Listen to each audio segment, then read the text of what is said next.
Damos la bienvenida a Javier Corral, qué gusto saludarte. Escuchamos el primer discurso de Donald Trump hablando de decretar esta emergencia nacional en la frontera sur, el programa Quédate en México, mandar tropas a la frontera sur y la designación de grupos terroristas a los cárteles del narcotráfico. Ya había avisado, ya había dado muestras que esa iba a ser la hoja de ruta del gobierno de su segundo mandato. Sin embargo, muchas expectativas en el gobierno federal decían que no se iba a atrever a tanto. ¿Cómo reciben este primer anuncio del presidente Donald Trump, Javier? Bueno, creo que, como tú mismo lo has dicho, está dando seguimiento, cumplimiento a lo que fue un planteamiento de campaña a lo largo de la elección presidencial de los Estados Unidos el año pasado. Ha fincado su oferta electoral en el tema migratorio, en el tema arancelario y en el combate al narcotráfico, a partir de este planteamiento de declarar a los cárteles de la droga como grupos terroristas.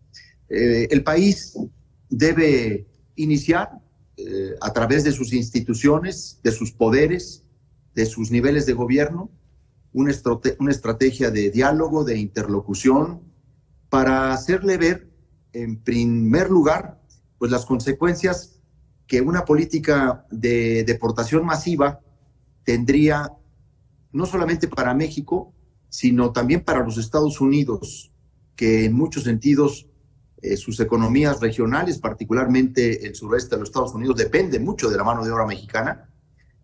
Luego también las consecuencias que tiene y que significa el que un grupo criminal en términos de delincuencia organizada pueda ser catalogado como grupo terrorista. Bueno, tiene también un proceso dentro del Congreso de los Estados Unidos, no es solamente porque el presidente Trump lo declare, esto se vuelve así. Hay que acreditar una serie de hechos que, en primer lugar, comprometen también la propia seguridad interior de los Estados Unidos. Yo quisiera señalar con toda franqueza que el discurso ya lo esperábamos, al menos yo ya lo esperaba, porque tiene que dar cumplimiento a esta oferta de campaña. Claro. No creo sinceramente que Trump vaya a llevar a cabo una deportación masiva. Creo que va a ser más bien una operación mediática intensiva de deportaciones muy manejadas, muy enfocadas, para dar cumplimiento a una narrativa de carácter electoral. Tiene mucho más que perder hoy por hoy Estados Unidos en términos del proceso de agricultura, o por ejemplo de restauración o recuperación de tierras en California, o la reconstrucción de casas, con una deportación masiva que lo que le puede afectar a México. México debe estar y está preparado, estoy seguro que el gobierno de la doctora Claudia Sheinbaum está preparada para una deportación masiva de mexicanos a nuestra tierra, porque vamos a tener la capacidad, la solidaridad y la unidad para hacer eso. Pero dentro de ello, también creo sinceramente que esto es más mediático que real.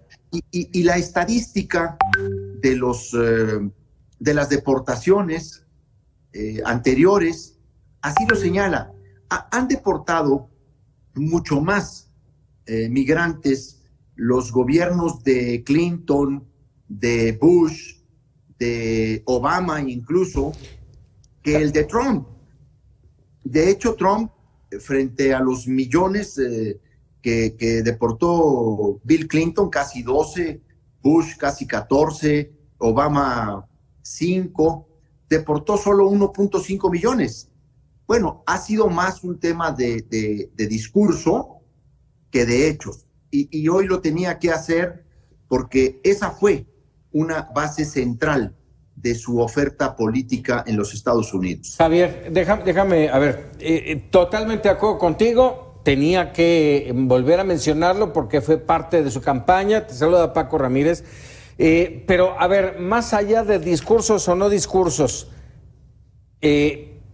lo volvió a subrayar, lo va a hacer, va a decretar o ya está decretando una emergencia nacional en la frontera sur. Y aquí el punto es, y lo acabas de mencionar, México está preparado. ¿Preparado para qué? porque estamos hablando de que va a recibir mexicanos y no lo dudes, Javier, que nos van a mandar guatemaltecos, nicaragüenses, salvadoreños y todo el que se les atraviese. ¿Para qué está preparado México y cómo? Para conducir a estos trabajadores, a estos migrantes, hacia trabajos productivos, hacia necesidades de mano de obra en diversos procesos en nuestro país, particularmente, por supuesto, a los mexicanos.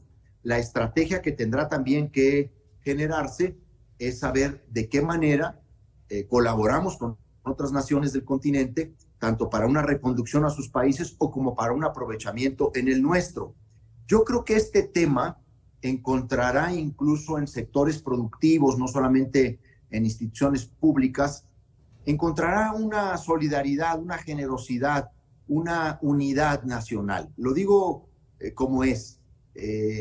México está preparado para conducir esas personas que tienen calificación muy alta en Estados Unidos de los trabajos que realizan, acá también.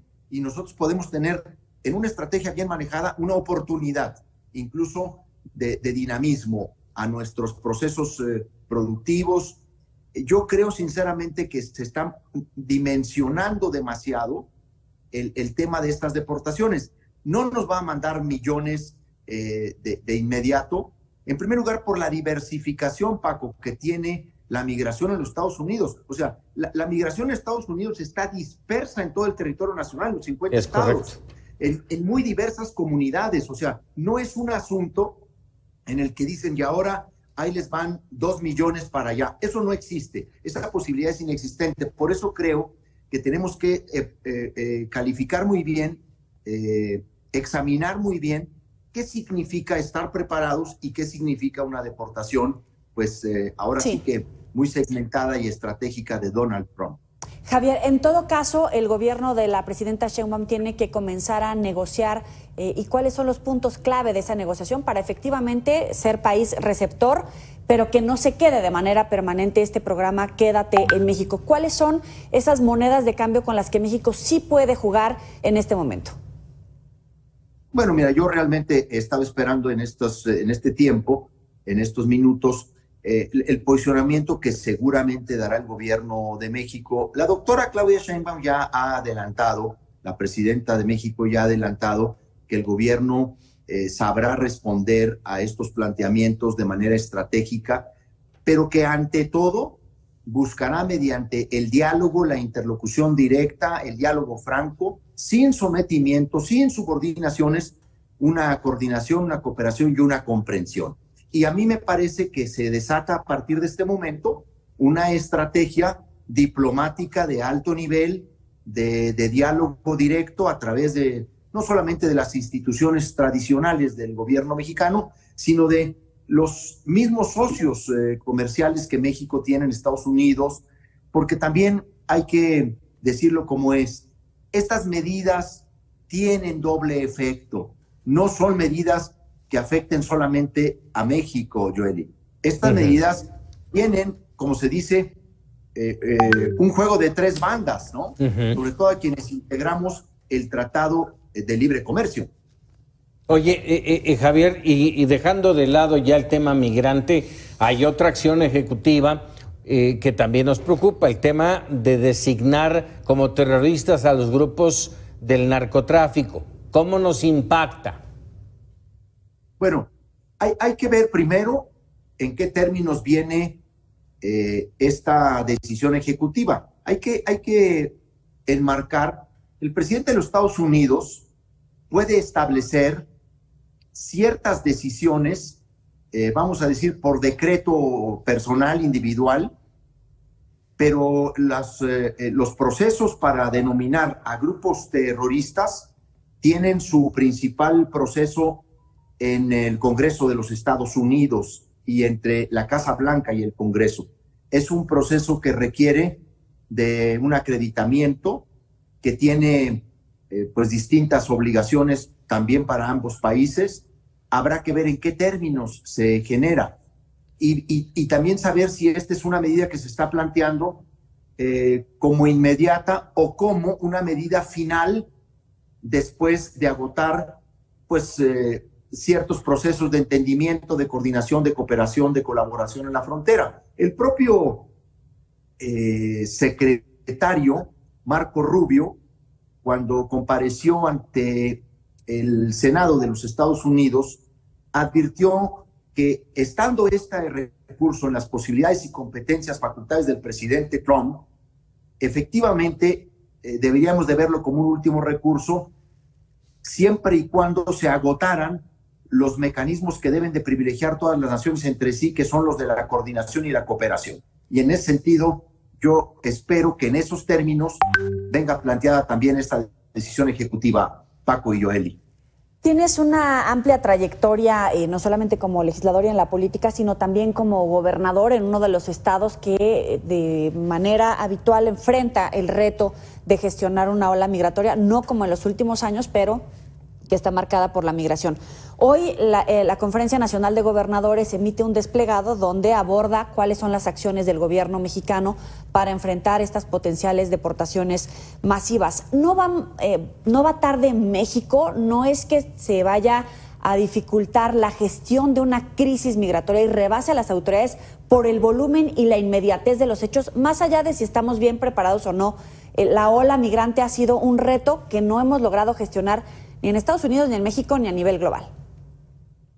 Bueno, tampoco se podría anticipar al día de hoy ninguna acción o pronunciamiento de las autoridades mexicanas.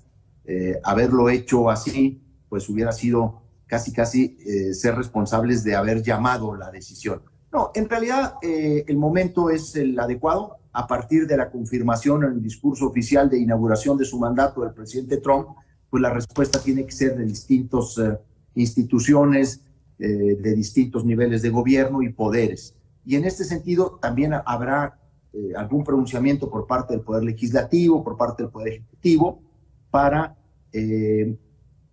llamar a la unidad conjunta y coordinada del pueblo de México frente a este anuncio que confirma las decisiones de Trump. Y bueno, me parece que en la medida en que los estados se coordinen y la federación se coordine, tendremos mayor capacidad para responder a la deportación masiva o de la emergencia, a este estado que le han llamado de emergencia en la frontera, emergencia nacional en la frontera, para hacer un proceso de transición y un proceso gradual. Creo que eso es lo que sigue. Oye, Javier, por último, nada más preguntarte, después del tema de la emergencia nacional en la frontera, el tema de los cárteles como terroristas, el tema de los aranceles, ¿hacia dónde va la relación México-Estados Unidos? Viene un año, diría, complicadito. Mira, no hay duda de que la llegada por segunda vez de Donald Trump a la Casa Blanca lo que va a generar, pues es una mayor afirmación de los intereses de Estados Unidos, no solamente en la relación con nuestro país, sino con el orden internacional.